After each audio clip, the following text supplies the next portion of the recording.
Anup ji to Vidayu.com. Thank you so much for patiently waiting for all of us. Ganesh ji की कृपा है, गणेश जी महाराज की कृपा है. I love him. Yes, no, we also love him that it has initiated and started the entire process. So let's begin this session without waiting any further. Today's topic is health and astrology. And before we go ahead, I just want to say a few words about Anup ji. Anup ji is one of the very well-known personality in Delhi. He is an Ayurvedic doctor, but out of also his passion, hobby, and learning, he has deep knowledge in astrology, and his profession as a health and astrology are also connected. So today he will share with us astrology from the perspective of health. So thank you, Anup ji, and we are all curious to know how is astrology related to health. So I'll start with a question. Is it really health and astrology connected? Yeah, actually, this is so connected that even health and astrology are inseparable. In fact, medicine and astrology is inseparable. अगर आप पुराने time में देखें, आयुर्वेद के अंदर एक आयुर्वेदिक वैद्य को, यानी मॉडर्न लैंग्वेज में एक डॉक्टर को, अगर एस्ट्रोलॉजी नहीं आती थी तो उसको प्रैक्टिस भी करने का हक नहीं था. आयुर्वेदिक प्रैक्टिस करने के लिए उसको एक अच्छा एस्ट्रोलॉजर होना जरूरी था. हम जब कोई दवाई इकट्ठी करते हैं, जड़ी बूटी इकट्ठी करते हैं, तो उसमें कहा जाता है कि इस बूटी को पुष्य नक्षत्र में तोड़ा जाए, पुष्य नक्षत्र में इकट्ठा किया जाए और पुष्य नक्षत्र में ही पेशेंट को दिया जाए तो इसका लाभ होता है. इसका मतलब पुष्य नक्षत्र एक नक्षत्र होता है जिसमें भगवान राम का जन्म हुआ था. बड़ा शुभ नक्षत्र माना जाता है, पुष्य नक्षत्र कहते हैं. तो इसका मतलब क्या हुआ कि अगर आयुर्वेदिक डॉक्टर को ये पता ही नहीं होगा पुष्य नक्षत्र क्या है, तो वो क्या तो जड़ी बूटी तोड़ेगा और कैसे देगा. क्योंकि वाघभट्ट जी ने भी और चरक में भी साफ साफ ये नक्षत्रों का जिक्र है कि भाई किस तरह से एक पर्टिकुलर नक्षत्र के अंदर एक दवाई को देके उसका लाभ लिया जाता है. तो बिना नक्षत्रों के दवाई आजकल दी जा रही है, इसलिए हो सकता है इनका असर कम हो गया हो. ये एक रिसर्च का विषय है. दूसरी चीज, एक और नक्षत्र पुनर्वसु नक्षत्र के बारे में भी बार बार आयुर्वेद में जिक्र आता है. जब कोई पुनर्वसु का मतलब है दोबारा से किसी चीज का बसना, पुनर्वसु. तो पुनर्वसु नक्षत्र भी बहुत इंपॉर्टेंट नक्षत्र है. और ऐसा कहा जाता है जब कोई बीमारी दोबारा से रिलैप्स करती है तो पुनर्वसु नक्षत्र में एक दवाई को, एक औषधि को तोड़ा जाता है, उसको लिया जाता है बना के, और पुनर्वसु नक्षत्र के अंदर ही हम अपने पेशेंट को देते हैं. ऐसा हमारे शास्त्रों में वर्णित होती है, वो बीमारी को ये नक्षत्र में उसका ट्रीटमेंट करते हैं. ये तो इस तरह से आप कह सकते हैं कि मेडिसिन और एस्ट्रोलॉजी तो इतनी ज्यादा इंसेपरेबल हैं कि मैं ये कई बार सरप्राइज होता हूँ कि लोग सोचते हैं कि भाई एक डॉक्टर होके आप एस्ट्रोलॉजी कैसे प्रैक्टिस करते हो, एक डॉक्टर होके आप एस्ट्रोलॉजी में कैसे बिलीव करते हो, जबकि उल्टा होना चाहिए कि एक डॉक्टर होके आपको एस्ट्रोलॉजी नहीं आती. What kind of doctor are you? What kind of doctor? मैं आपको एक और एग्जांपल देता हूँ. बड़ा इसके ऊपर बहुत रिसर्च हुई है. जब भी मून किसी ऐसी साइन में हो जो उस पर्टिकुलर ऑर्गन को या पार्ट को रिप्रेजेंट करता है, जैसे कि अगर मून एरीज में है तो वो हेड को रिप्रेजेंट करता है, तो उस 2 दिन के अंदर हेड की सर्जरी नहीं होनी चाहिए. अच्छा, वॉलेटिलिटी बढ़ जाती है. हाँ, कॉम्प्लिकेशन इतनी बढ़ जाएंगी कि number of death all over the world. इसके डाटा इकट्ठे करके देखिए, जब मून एरीज नक्षत्र में था और उस दौरान हेड की सर्जरी हुई तो नंबर ऑफ डेथ ज्यादा थी. दूसरा एग्जांपल मैं देता हूं, जब मून लियो साइन में है तो लियो साइन रिप्रेजेंट करता है छाती को, हार्ट और लंग्स के एरिया को. उस दौरान अगर हार्ट की सर्जरी की जाएगी तो चांसेस ऑफ सक्सेस बहुत कम हो जाएंगे. ये बड़ा सिंपल सा है, इसको एक आम आदमी देख सकता है कि अगर आपको अपने डेंटिस्ट के पास जाना है, तो डेंटिस्ट के पास जाने के लिए टॉरस साइन, टॉरस जो है फेस को रिप्रेजेंट करता है, अगर मून टॉरस साइन में है तो आप अपने डेंटिस्ट के पास मत जाइए. सिंपल प्रॉब्लम भी कॉम्प्लिकेशन में कन्वर्ट हो जाएंगी. आप चाहो तो डाटा इकट्ठा करके रख लो इसका, और बड़ी आसानी से डाटा इकट्ठा हो सकता है. आजकल जमाना हो गया है, हर चीज साइंटिफिक होने लगी है. वैसे हमारे यहाँ हमारे हिंदू धर्म में हम लोग लॉजिक पे कम भरोसा करते हैं और विश्वास पे ज्यादा भरोसा करते हैं। हम लोग श्रद्धा में विश्वास, श्रद्धा है, गुरु ने कह दिया, शिष्य ने मान लिया, हमारा काम बन गया, और इस श्रद्धा से हमारी जिंदगी आगे चलती है। आजकल लोग साइंटिफिक हो गए हैं, तो डाटा कलेक्ट कर लीजिए, दुनिया भर में डाटा कलेक्ट हुआ है। लोगों ने जो रिसर्च ओरिएंटेड लोग होते हैं, रिसर्च माइंडेड लोग होते हैं, उन्होंने ये डाटा कलेक्ट किया है कि जब मून टॉरस साइन में था और उस दौरान कितने लोगों ने डेंटिस्ट के पास गए हैं और उसमें से कितने लोगों को कॉम्प्लिकेशन आ गई है। तो इसका डाटा एक है, और वो डाटा क्लियर कट इंडिकेशन करता है कि उस 2 दिनों में डेंटिस्ट के पास नहीं जाना है। कौन से नक्षत्र में आपको दवाई लेनी है, एक आम आदमी के लिए जो इसको देख रहे हैं या आगे देखेंगे इस वीडियो को, मैं बड़ा आसानी से, आप अपना कैलेंडर में या मोबाइल पर पंचांग देखिए, उसमें देखिए पुष्य नक्षत्र महीने में एक दिन आता है। जब पुष्य नक्षत्र है, आप आंख बंद करके उस दिन दवाई शुरू कीजिए, आपको लाभ ज्यादा मिलेगा। तो शुरुआत करने के लिए, फर्स्ट टाइम के लिए, हाँ, इस्तेमाल शुरुआत के लिए मुहूर्त हो गया ना, शुरुआत कर लीजिए, उसके बाद तो चलता रहेगा। तो कहने का मतलब ये है कि साइंस और एस्ट्रोलॉजी इनसेपरेबल है, उसको किसी भी तरीके से आप सेपरेट नहीं कर सकते। तो ये जिन डॉक्टर्स, हमारे यहाँ कितने ऐसे ऑडियंस है जो हर चीज को लॉजिकली डिफाइन करना चाहेंगे, और specially this generation which is more of a logical people person, तो उनके लिए आप अगर ये चीज को लॉजिकली साइंटिफिकली समझाने की कोशिश करें, तो आपका क्या व्यूज है? सो why is it that certain nakshatras are good for certain medicines or certain treatments? If I want to ask you it from the point of view of science की दृष्टि से इसका क्या महत्व है? एक बार जरा अपना क्वेश्चन मुझे दोबारा से रिपीट करिए।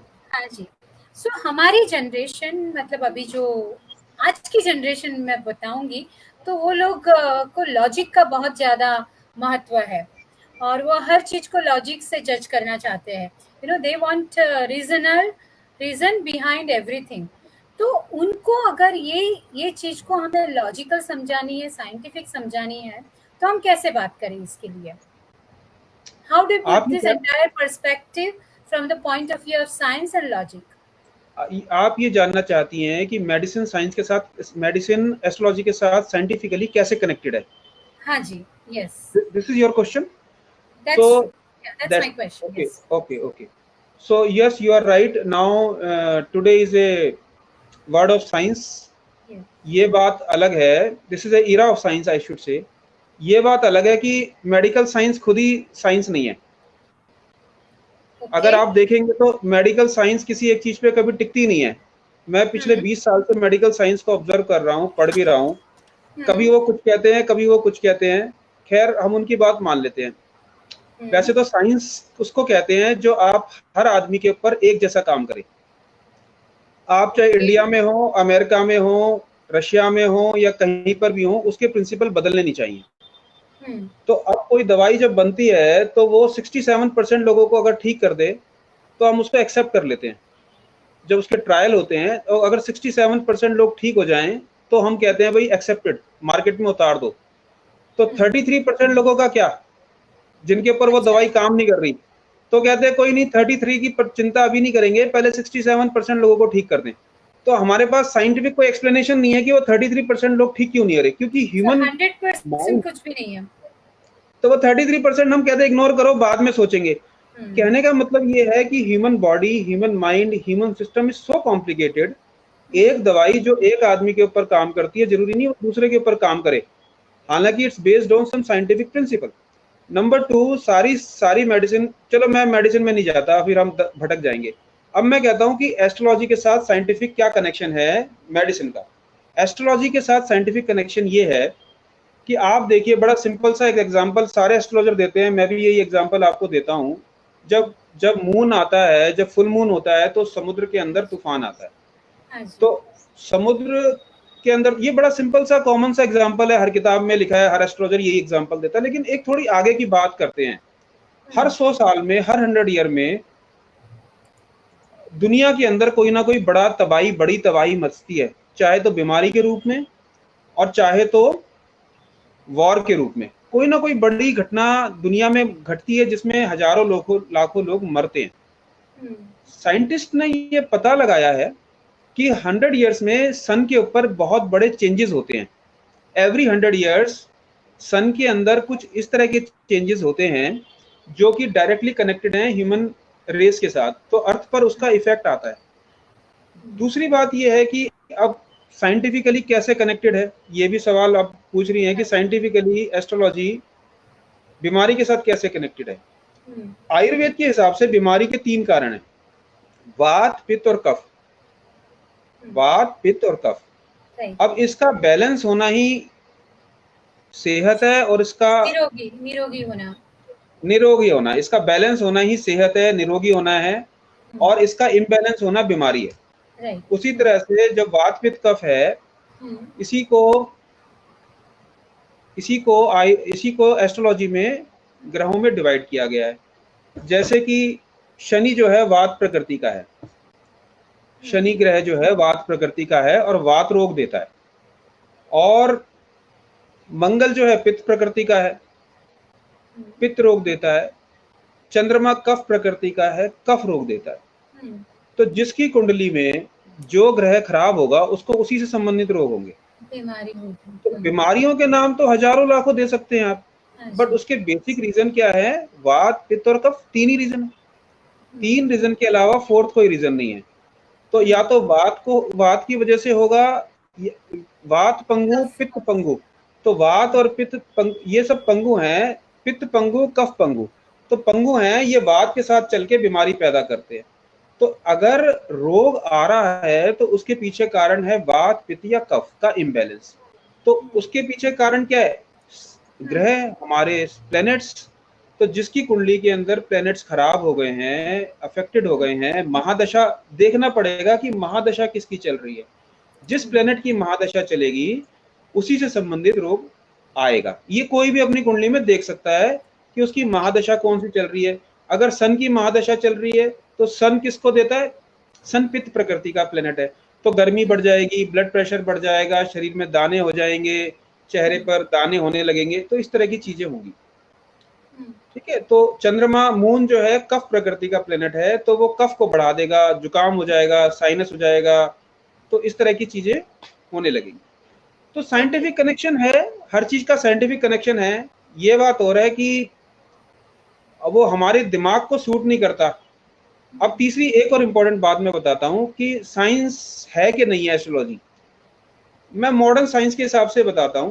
जो 2 पार्ट हैं एस्ट्रोलॉजी के, एक मैथमेटिकल पार्ट है और एक प्रिडिक्टिव पार्ट है। तो जो मैथमेटिकल पार्ट है वो तो बिल्कुल साइंटिफिक है, यानी उसके हिसाब से सॉफ्टवेयर डेवलप हो गए हैं।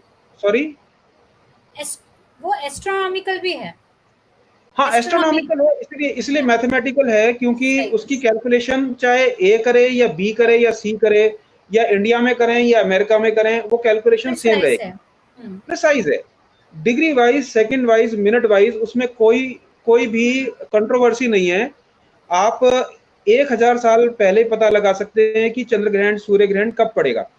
तो हमारे जो इसमें 2 ग्रंथ है, सूर्य सिद्धांत और भीष्म सिद्धांत, पितामह सिद्धांत जो हैं, ये दोनों ग्रंथों के पर बेस करके लोग हजारों साल पहले की और बाद की ये प्रेडिक्शन आज कर सकते हैं कि मून एक्लिप्स कब होगा, सन एक्लिप्स कब होगा, कब कौन सा प्लेनेट की डिग्री कितनी होगी। ये इतनी एक्यूरेट है कि इसको आप साइंटिफिक कह सकते हैं। दूसरा पार्ट है predictive part. Predictive part analytical है, हर किसी की एनालिसिस अलग हो सकती है। जैसे लॉ है, लॉ तो किताब में सबका एक ही जैसा लिखा है, कोई वकील इसको कैसे एनालाइज करता है, कोई कैसे एनालाइज करता है। तो मतलब तो सत्य तक पहुंचने का है, मकसद सत्य तक पहुंचने का है और इंसान की हेल्प करने का है। तो इस बहस में उलझना नहीं है, दर्शकों को भी नहीं उलझना है कि साइंटिफिक है या नहीं है। सो कॉल्ड साइंटिफिक चीजों ने हमको बहुत नुकसान पहुंचा दिया है। आज हम कोरोना के से पीड़ित हैं और सो कॉल्ड साइंटिफिक वर्ड को ये नहीं पता कि हमें कोरोना से कैसे लड़ना है। आखिरकार हम उसको हल्दी और नीम खा के ठीक हो रहे हैं। तो बहुत सारे लोगों के एग्जाम्पल हैं कि लोग हल्दी खा के ठीक हो रहे हैं और साइंस को ये चीज एक्सेप्ट नहीं हो रही कि इतनी बड़ी बीमारी को लोग हल्दी खा के कैसे ठीक हो सकते हैं। तो ये बड़ी बड़ी बीमारियों के इलाज जो है छोटी छोटी चीजों में छुपे हुए हैं। मकसद इंसान की जिंदगी को अच्छा करना है। हमारे सीयर्स ने, हमारे संतों ने, ऋषियों ने हमको ये जो ज्ञान दिया है ये हमको अच्छा करने के लिए दिया है, हमारी जिंदगी को अच्छा करने के लिए दिया है। तो इसके बहस में पढ़ने के लिए नहीं है, इसका फायदा उठाइए इसका लाभ उठाइए और इसको सही ढंग से लीजिए ताकि आप सबको, हम सबको लाभ हो सके।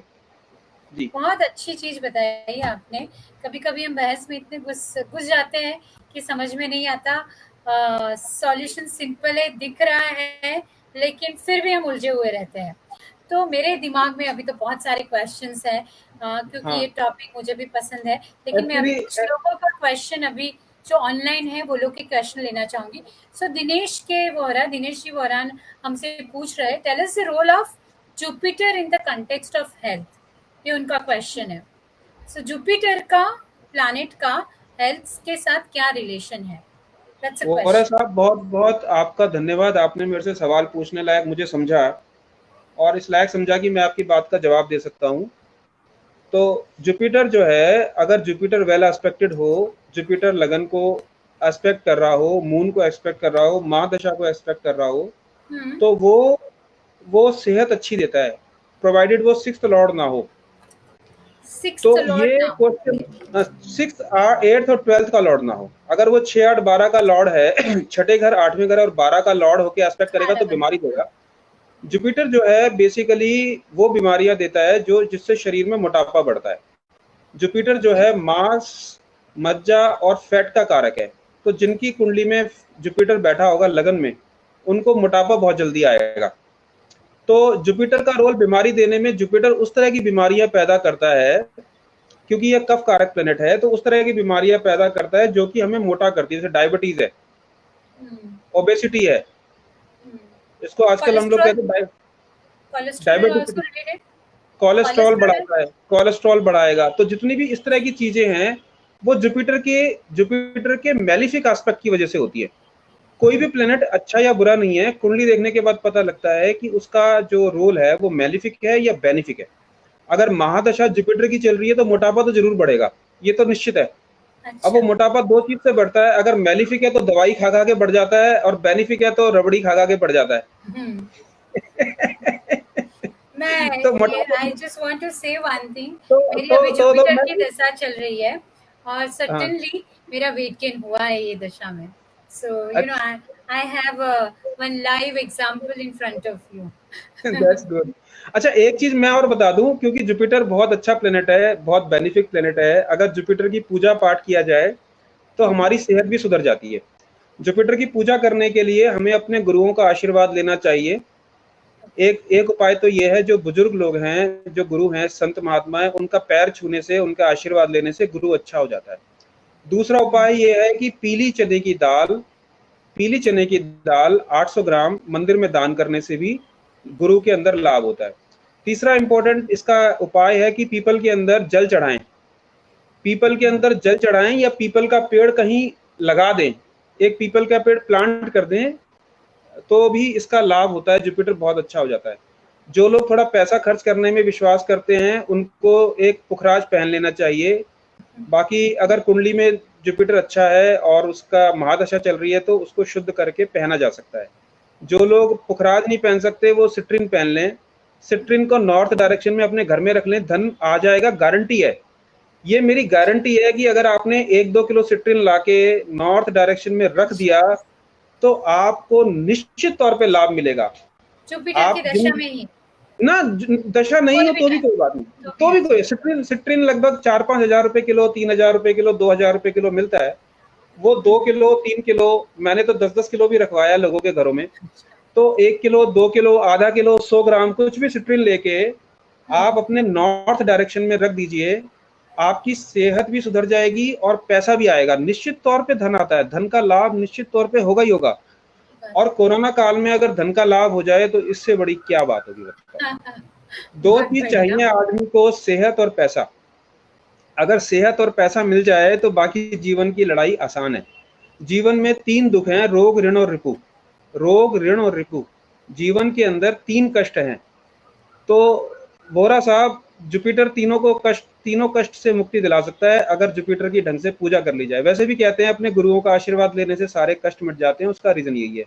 मैं अगर बहुत लंबा आंसर तो नहीं दे रहा, आप पूछ सकती हैं, वैसे तो थोड़ा सा मैं लंबा ही हो मैं जाता है मेरा इसके आंसर। रिलेटेड ही एक दूसरा क्वेश्चन आपको पूछ रही हूँ, जो सुरेंद्र कुमार ने पूछा है। डॉक्टर साहब, are rings and stone helpful and effect to our health? तो जो Yeah, रिंग्स of पहनते course. हैं That उसकी असर क्या है? और definitely rings and stones are very effective. If you want to see their effect, आप रिंग को पहनिए, टेस्ट करिए। अगर आपको अपने अंदर किसी तरह की बेचैनी, दर्द, परेशानी नजर आती है तो उसको उतार दीजिए। वो इतनी इफेक्टिव है कि कई बार 1-1, 2-2 घंटे के अंदर रिजल्ट देती है।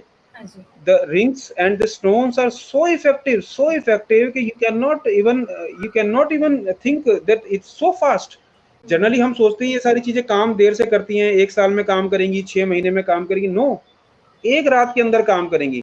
आप रिंग को पहनिए, यहाँ पे पहनिए, यहाँ बांध लीजिए स्टोन को टेस्ट करने के लिए। आप देखिए रात को आपको कोई खराब सपना आता है, अगर कोई खराब सपना आता है तो वो आपको सूट नहीं कर रहा है, उसको उतार दीजिए। अगर कोई अच्छा सपना आता है and you feel comfortable all of the sudden, with in 2 minute it works, with in 2 minutes. तो अगर आप इसको अच्छा फील करते हैं, आपको शांति मिलती है, तो उसको पहन लीजिए, वो आपके लिए ठीक है। अच्छा, अभी राहुल का क्वेश्चन है, which planet is directly related to eye problems? अच्छा, आई प्रॉब्लम के लिए sun, moon and Venus. Sun, moon and Venus. Moon जो है लेफ्ट आई को, सन राइट आई को शो करता है, और इन आंखों में जो ज्योति है वो वीनस से होती है। 2 चीजें हैं, आंखें और आंखों की ज्योति। किसी किसी की आंखें बहुत सुंदर होती हैं लेकिन दिखता कम है। अब जैसे मेरी आंखें भी सुंदर नहीं है और मेरे को दिखता भी कम है, चश्मा लगाना पड़ रहा है। तो जैन की आंखें भी सुंदर है, उनको दिखता भी ज्यादा है। तो ये वीनस भी अच्छा है और सन मून भी अच्छा है। मेरे लग्न में वीनस है। तो वीनस है दृष्टि, और सन और मून है आंखें। यानी कि physical damage to the eyes because of sun and moon, और आंखें अगर कमजोर हो गई हैं, चश्मा लगाना पड़ गया, तो बिकॉज ऑफ वीनस। तो वीनस को ठीक करने के लिए, सन को ठीक करने के लिए गायत्री मंत्र का जाप करें, सूर्य को जल दें, और वीनस को ठीक करने के लिए काली या लाल गाय को चारा खिलाएं।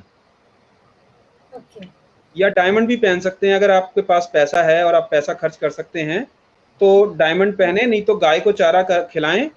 और कोरोना काल में गाय को चारा खिलाने से लाभ ज्यादा मिलेगा। अच्छा, अमित का क्वेश्चन है, according to astrology when will we see the better world, better time for the world? तो हम ये सब उलझन से कब बाहर निकलेंगे?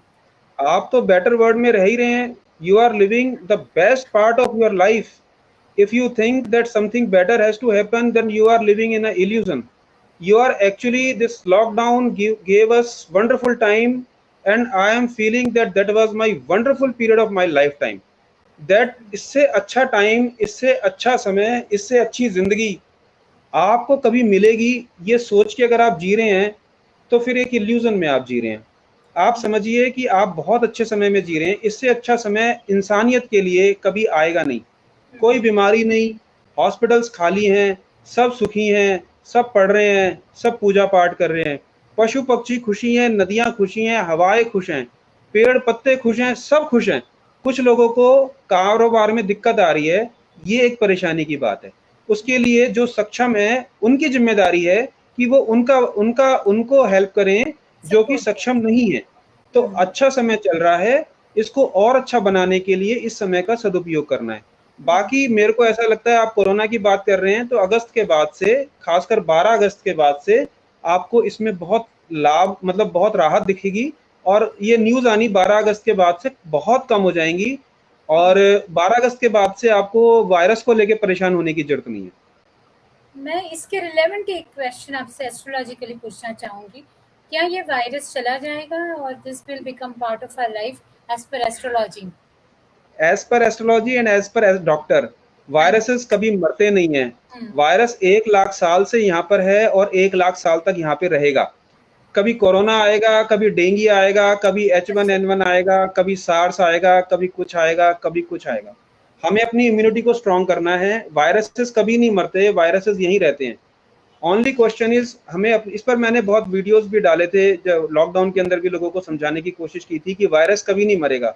आप भूल जाइए कि कोई वैक्सीन आएगी, और वैक्सीनेशन आने के बावजूद भी टीबी से 5 लाख लोग हर साल इंडिया में मरते हैं। 5 लाख लोग इंडिया के अंदर वैक्सीनेशन, टीबी की BCG का टीका हम सबको लगा हुआ है, फिर भी 5 लाख लोग टीबी से हर साल इंडिया के अंदर मरते हैं। तो आप ये सोचते हैं कि कोरोना का कोई वैक्सीन आ जाएगा तो लोग नहीं मरेंगे, तो भी लोग मरेंगे। हमें अपनी इम्यूनिटी को स्ट्रांग करना है। और टीबी पेशेंट के सिम्टम भी वैसे ही होते हैं, बिल्कुल हिडन होते हैं, आपको पता नहीं है आपके साथ जो आदमी बैठा है उसको टीबी है या नहीं, तो आपको उतने चांसेस हैं टीबी होने के जितने की कोरोना होने के हैं। तो कोरोना से भी उतना नहीं डरना है जितना टीबी से नहीं डरते, उसी कोरोना से नहीं डरते। तो कोरोना से लड़ने के लिए आपको अपनी इम्यूनिटी को स्ट्रांग करना है। इम्यूनिटी को स्ट्रांग करने के लिए विटामिन सी, जिंक और विटामिन डी लेना है। विटामिन सी लेने के लिए डेली एक आंवला खाइए, डेली 15 मिनट धूप में बैठिए, और हो सके तो थोड़ी सी हल्दी खाइए। तो गारंटेड आपको वायरस नहीं होगा। कोई वायरस, आप वायरस इन्फेक्शन छोड़िए, आपको अगर जुकाम भी होता है, आपको अगर कभी सिंपल जुकाम भी है, ये वायरस के बाद भी, मेरा पिछले 10 साल का एक्सपीरियंस बता रहा हूँ, आंवला और शहद मिला के खाने से 2 दिन में जुकाम ठीक हो जाता है। तो वायरसेस तो रहते हैं, कभी जुकाम लाखों तरह के जुकाम होते हैं। हर इंसान को ऑन एन एवरेज साल में 2 बार जुकाम होता है, 2 बार इन्फ्लुएंजा का इन्फेक्शन होता है। तो कभी कभी कोरोना रहा होगा, पीछे भी रहा होगा, तो हमने टेस्ट नहीं किया, पता ही नहीं चलता। बाहर आ गया तो उसका नहीं, आप देखिए जो जामा है, journal of American medical association की जो सबसे बड़ी मैगजीन है, वो ये कहती है कि 79% पेशेंट्स आर एसिम्प्टोमेटिक, उनको सिम्टम नहीं रहेगा। तो 79% पेशेंट को तो पता भी नहीं चलेगा उनको कब कोरोना हुआ और कब चला गया। तो बेसिकली प्रॉब्लम उनको है जो थोड़े से सीरियसली इल हैं, जिनको हार्ट ट्रांसप्लांट हुआ है, जिनको किडनी ट्रांसप्लांट हुआ है, जो कैंसर पेशेंट हैं, जो खून पतला करने की दवाई ले रहे हैं। बेसिकली जो एलोपैथिक दवाइयों पे बहुत ज्यादा हैं, ये वायरस सिर्फ और सिर्फ उनको अफेक्ट कर रहा है। जितने भी लोग आईसीयू के अंदर हैं, डाटा देख लीजिए, 92% मेटाबॉलिक डिसऑर्डर के पेशेंट हैं। या तो वो कैंसर पेशेंट हैं, या वो हार्ट पेशेंट हैं, या वो सीरियसली डायबिटिक पेशेंट है।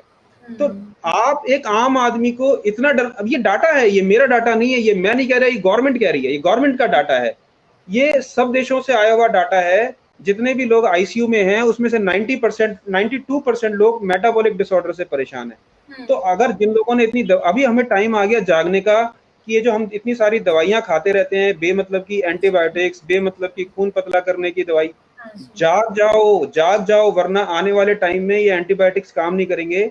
आज वायरल इन्फेक्शन हुआ है, कल कोई बैक्टीरियल इन्फेक्शन आएगा, तो कोई एंटीबायोटिक काम नहीं करेगा किसी के ऊपर, क्योंकि हम इम्यून हो चुके हैं। इम्यूनिटी इतनी एंटीबायोटिक खा लिया है। हाथ जोड़ के विनती है, सारे वायरल इन्फेक्शन, बैक्टीरियल इन्फेक्शन 7 दिन में अपने आप ठीक हो जाते हैं, उसको थोड़ा सपोर्ट कीजिए। ये टाइम नहीं है बताने का, नहीं तो मैं बताऊंगा कि किस तरह से हम अगली बार कभी इस पे एक वर्कशॉप करेंगे इम्यूनिटी के ऊपर। इम्यूनिटी के ऊपर अगली बार आप वेट कीजिए, मैं आपको बताऊंगा इजीली नेचुरोपैथी, आयुर्वेद से कैसे हम अपनी इम्यूनिटी को इतना स्ट्रांग कर सकते हैं, योग से, एक्यूपंक्चर से। ये एक्यूपंक्चर के पॉइंट्स हैं जिस पर रिसर्च है। ST36 एक पॉइंट है, आप कभी नेट पे सर्च कर लीजिए, इस पर इतनी रिसर्च हुई है। ST36 पॉइंट से हमारा इंटरफेरॉन बढ़ जाता है। कोई वायरल इन्फेक्शन नहीं होता जो एक्यूपंक्चर में ST36 पॉइंट रोज लगाते हैं। तो कहने का मतलब है हमारे पास इतने टूल्स हैं जिससे हम वायरस से लड़ सकते हैं, बैक्टीरिया से लड़ सकते हैं। तो अभी अपने बच्चों को कसम खाइए, अगर उनका भला चाहते हैं तो दवाई नहीं देंगे। आज के टाइम में सारे हॉस्पिटल्स खाली हैं और एक भी आदमी नहीं मरा, एक भी आदमी ना डायबिटीज से मरा है, ना हार्ट अटैक से मरा है। जो थोड़ी बहुत डेथ्स हो रही हैं वो कैंसर पेशेंट है, हो सकता है वो कोरोना से रिलेटेड हो। तो जो ये बात समझने की जरूरत है कि क्यों अचानक हॉस्पिटल्स खाली हो गए हैं, क्यों ओपीडीज खाली हो गई हैं, क्यों इतनी दवाइयां नहीं बिक रही हैं। ये पर्सपेक्टिव, लोग बीमार होना कम हो गए हैं, लोग बीमार होना कम हो गए हैं। मैंने देखा पैंक्रेटाइटिस के पेशेंट को ठीक होते देखा है, जो कि इम्पॉसिबल है। 30% डेथ रेट है। तो आपको पता है कोरोना दिमाग से ही एक्सेप्ट हो गया है कोरोना का डेथ रेट 2%, सिर्फ 2% है। 2.45% कोरोना डेथ, यानी 100 में से 2 या 2.5 लोग या 3 लोग ज्यादा से ज्यादा मर सकते हैं। 3.5-4 टीबी में डेथ रेट इससे ज्यादा है, पैंक्रेटाइटिस में 30% है। उससे भी लोग ठीक हो रहे अपने आप ही घर में बैठ के। खाने का, मेरे को फोन आए थे, पैंक्रेटाइटिस पेशेंट का फोन आया कि कैसे, मैंने कहा 7 दिन फास्टिंग कर सकते हो? बोले कर लेंगे, हॉस्पिटल नहीं जाना चाहते। 7 दिन बाद ठीक हो गए। डॉक्टर्स इस बात को सुन के मेरे को बिल्कुल मतलब वो कहेंगे कि ये बकवास है, लेकिन मैं उस पेशेंट से मिलवा सकता हूँ, पैंक्रेटाइटिस ठीक हो गया। शरीर को आपने आराम दे दिया, नदियों को आराम दे दिया, पेड़ को, हर चीज के अंदर सेल्फ हीलिंग कैपेबिलिटी है। अगर आप अपने बच्चों का भला चाहते हैं तो अपने आप को अंग्रेजी दवाइयों से दूर रखने की कोशिश करें। तो बच जाएंगे, वरना आने वाले अभी और वायरस आएंगे। अभी ये लास्ट नहीं है, 1 साल बाद कोई और कुछ ना वायरस कुछ आएगा, अगले चलता साल रहेगा। फिर उसके बाद एक और वायरस आएगा। किस किस की वैक्सीन बनवाएंगे और किस किस की वैक्सीन राइट। लगवाएंगे? आपको अपनी इम्यूनिटी स्ट्रांग करनी है, अपने आप को ठीक रखना है, तो ही आप बच सकते हैं। अभी इनके रिलेवेंट ही मैं अभिनव जी का एक क्वेश्चन ले रही हूँ। What step should be taken to accept as per astrology to increase positive energy in body? तो अपने शरीर की एनर्जी को पॉजिटिव करने के लिए एस्ट्रोलॉजी में क्या उपाय है? देखिए, किसी भी एस्ट्रोलॉजी तो छोड़ दीजिए, आप अच्छा। किसी भी चीज के हिसाब से अगर पॉजिटिव होना चाहते हैं तो सबसे पहले तो सबका भला सोचें। हम्म। और फॉरगिवनेस, माफी हम्म। जो है वो अपने जीवन में परिवर्तन पैदा करती है। हम्म। हम अपने आप से माफी मांगे, उन लोगों से माफी मांगे जिनका हमने जाने अनजाने में कभी दुख हम्म। दुख दिया है, जिनको अपने मन में मांगे, जाके ना मांगे। हम्म। और ये कहें कि मैंने माफ कर दिया है, उनको आप माफ कर दें जिन्होंने आपका दिल दुखाया है। अगर आपने ये दोनों काम कर लिए ना, तो जिंदगी में आपकी पॉजिटिविटी को कोई तोड़ नहीं सकता, कोई आपको काला जादू नहीं कर सकता, कोई हरा पीला नीला जादू नहीं कर पाएगा। लेकिन ये सब नहीं करना चाहते तो फिर आसान उपाय है। आसान उपाय ये है, पॉजिटिविटी बढ़ाने के लिए घर में डेली हवन करें। ये भी नहीं करना चाहते तो पीपल के अंदर जल चढ़ाएं। और अगर आप बहुत ज्यादा परेशान हैं, अपने थॉट प्रोसेस से परेशान हैं, तो पुखराज पहने, एक पुखराज पहने, मोती धारण करें, मोती मन को शांति देता अच्छा। है। इसके अलावा एमेथिस्ट, पर उसके एमेथिस्ट का लिए जन्माक्षर देखने की जरूरत नहीं है। नहीं नहीं स्टोन नहीं नहीं, पहनने के लिए मैं वही उपाय बता रहा हूँ जो बिना कुंडली देखे, बिना किसी के, कोई भी कर सकता है। यूनिवर्सल एमेथिस्ट है। यूनिवर्सल यूनिवर्सल रेमेडीज हैं। आप अच्छा। में से कोई भी एमेथिस्ट धारण कर सकता है। जो दिमाग से थोड़ा सा परेशान है, उसका दिमाग हर वक्त परेशान होता रहता है, थॉट प्रोसेस चलता रहता है, तो वो एमेथिस्ट धारण कर ले। कौन से कलर एमेथिस्ट का? को लॉकेट लॉकेट के फॉर्म में या ब्रेसलेट की फॉर्म में या अंगूठी की फॉर्म में एक एमेथिस्ट पहन सकता है। कौन कौन से कलर का? नीले रंग का होता है एमेथिस्ट। ओके। और एमेथिस्ट की एक और फायदा है, जिनको नशा करने की आदत हो, एमेथिस्ट से छूट जाता है।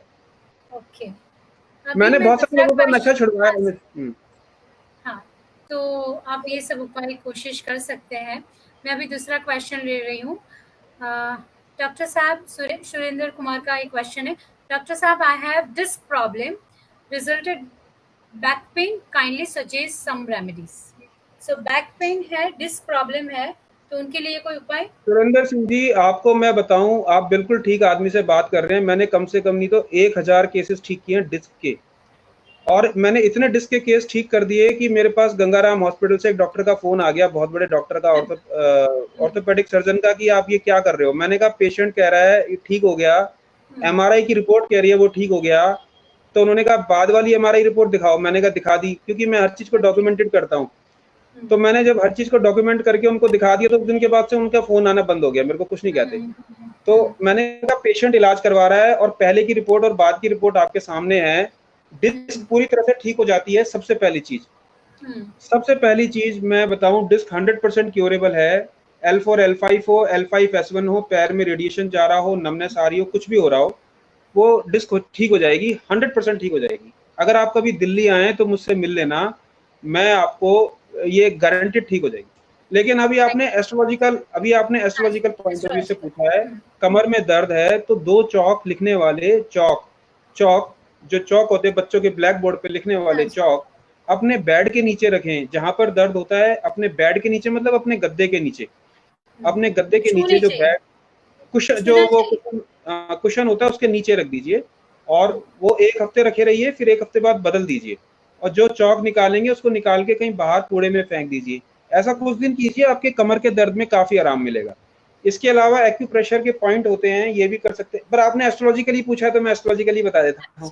तो चौक, क्योंकि बहुत सारे तरीके हैं एक चीज को, प्रॉब्लम को सॉल्व करने के। और मैं अपनी प्रैक्टिस में कम से कम सारे तरीके इस्तेमाल करता हूँ, आयुर्वेद भी, एक्यूपंक्चर भी, एक्सरसाइजेस भी, एस्ट्रोलॉजी भी, न्यूमरोलॉजी, सब चीज इस्तेमाल करता हूँ, और उसके बाद वो पेशेंट ठीक हो जाता है। तो पर अभी एस्ट्रोलॉजिकली हमारा ये टॉपिक है, तो we should not deviate from our topic. So I have another question from Anup Wadhwa. He is a sports lover I know him, so I know about his passion. He is asking, what is the role of astrology in the context of amateur sportsmen? In any case, even an amateur sportsman needs to remain healthy. So kindly suggest any remedies, any suggestion from the point of astrology for any sportsman. For sportsmen, we need health. We need good health. A good Yes, healthy yes. man with good Hmm. muscles and stamina Yeah, become the good good points. Yes. sportsman. Hmm. So for health, good healthy body, good Hmm. blood, good muscle, we need Mars, power of Hmm. Mars. If our Mars is good, our health is generally good. So Okay. for Mars, you should propitiate the Mars. Mars को यानी मंगल ग्रह को ठीक रखना एक sportsman के लिए बहुत जरूरी है। तो Hmm. अगर अपनी बॉडी को हमें ठीक रखना है तो आपने देखा होगा पहलवान लोग हनुमान जी की पूजा करते ज्यादातर, बिकॉज वो Okay. मार्स को बढ़िया रखते हैं। अखाड़े में क्या Hmm. होता है, मार्स की पूजा, मंगल की पूजा करते हैं, तो उससे क्या है, मस्कुलर मास बहुत बढ़ता है। Muscles Hmm. अगर हमें बिल्डअप करनी है तो मार्स को ठीक Hmm. करना है। तो या तो एक मूंगा पहन के रखिए, एक मूंगा पहनिए। अगर मूंगा नहीं पहनना चाहते हैं, कोई नग नहीं पहन, कुछ लोगों को दिक्कत होती है, वो नग नहीं पहनना चाहते, तो वो हनुमान जी की पूजा करें। हर मंगलवार को हनुमान जी की पूजा करें, हनुमान जी को भोग लगाएं, और उससे मंगल ठीक रहेगा तो उनकी सेहत भी ठीक रहेगी। बहुत बढ़िया. Okay, so these are the questions that we have. आपको और कुछ एस्ट्रोलॉजी और health related, if you want to share with us anything before we proceed further, आप कुछ दर्शक को बताना चाहेंगे? यू सी जेन, अभी हम दो थोड़ा लेट हो गए, सेशन लेट शुरू कर हाँ पाए, जी. सो अभी काफी लेट हो रहे हैं। आई थिंक हम अभी इसको आज के लिए तो फिनिश, बिकॉज हम इसको विल दोबारा एक विल सेशन मीट कर अगेन. लेंगे। हाँ जी. हम अपने दर्शकों से ये प्रॉमिस करते हैं कि जल्दी हम उनके सामने वापस हाजिर होंगे प्रॉपर टाइमिंग के साथ, हम्म. क्योंकि अभी 7 बजे के बाद लॉकडाउन हो जाएगा और फिर लोगों को ट्रैवल भी करना है, मुझे भी थोड़ा सा हाँ ट्रैवल जी. करना पड़ेगा। तो श्योर. 7 बजे तक की थोड़ी लिमिटेशन है गवर्नमेंट की, तो मुझे थोड़ा सा ट्रैवल करके जाना है। अभी मैं कहीं और बैठा हूँ, अपने ऑफिस में हूँ, और हाँ जी. अभी मुझे घर जाना है, तो मेरा 15-20 मिनट का ट्रैवलिंग टाइम है। तो आई थिंक हाँ जी. We will limit Fine, it. perfectly fine. So, thank you so much, Anup ji, for being with us, guiding us through your knowledge, your experience, and I am generously sharing ideas about, not just astrology, you also gave us perspective to various alternate therapies that exist in India. In fact, while I listening am to, In fact, I Haji, am thankful to Vedayu for providing me such a wonderful platform for sharing my knowledge. You know, knowledge itself is useless unless and until it is shared with people. So hmm, actually, Vedayu is doing wonderful job and wonderful work for the humanity and the mankind. And I believe me, आने वाला time, आप search की, पिछले 3 महीने में सबसे ज्यादा search करे जाने वाला वर्ड है इम्यूनिटी। Haji, तो लोग इम्यूनिटी के पीछे आजकल बिल्कुल परेशान है कि इम्यूनिटी को कैसे बढ़ाना है। और hmm, आपने बिल्कुल सही समय पे ये बिल्कुल इंटरवेंशन किया है, वेदायु बिल्कुल सही समय पे आया है। इस समय हेल्प करने की बहुत जरूरत है लोगों को, hmm, और इस समय ये अल्टरनेटिव सिस्टम को लेके जो आप चल रहे हैं, दिस इज आई थिंक एक माइलस्टोन साबित होने वाला है हेल्थ इंडस्ट्री के अंदर। So best of luck to Vedayu, and I'm thankful to my viewers for the who gave their valuable time and asked beautiful questions, क्योंकि उन्होंने भी अपना जो कीमती समय हमें दिया है, हम उसके सदा सदा आभारी रहेंगे। And Jane, thank you very much, आपने मुझे टाइम दिया। वेदायु का बहुत बहुत धन्यवाद। एंड बहुत जल्दी हम लोग मिलेंगे, सभी दर्शकों से प्रॉमिस करते हैं, बहुत जल्दी हम लोग मिलेंगे। बहुत बढ़िया. सही बात है अनूप जी, हम काफ़ी क्वेश्चंस अभी सॉल्व नहीं कर पा रहे हैं. सो अगर आपके पास और कोई क्वेश्चंस है, आप अभी लाइव देख रहे हैं या बाद में देखेंगे, you can surely email us at vedayuhealth@gmail.com. Our email ID is vedayuhealth@gmail.com. और हम आपसे वापस मिलेंगे एक और इंटरेस्टिंग सेशन के साथ. और जैसे अनूप जी ने बताया, आज का highest search word is immunity. So हमारा नेक्स्ट सेशन रहेगा इम्यूनिटी रिलेटेड. हर Saturday 6 o'clock we will be online. We'll take up one or the other CAM practices, CMM theories, and we'll try to solve some of our health problems. So stay tuned, stay online every Saturday 6 p.m. And thank you so much for being with us, and I will see you again. वापिस आपसे मिलेंगे. धन्यवाद.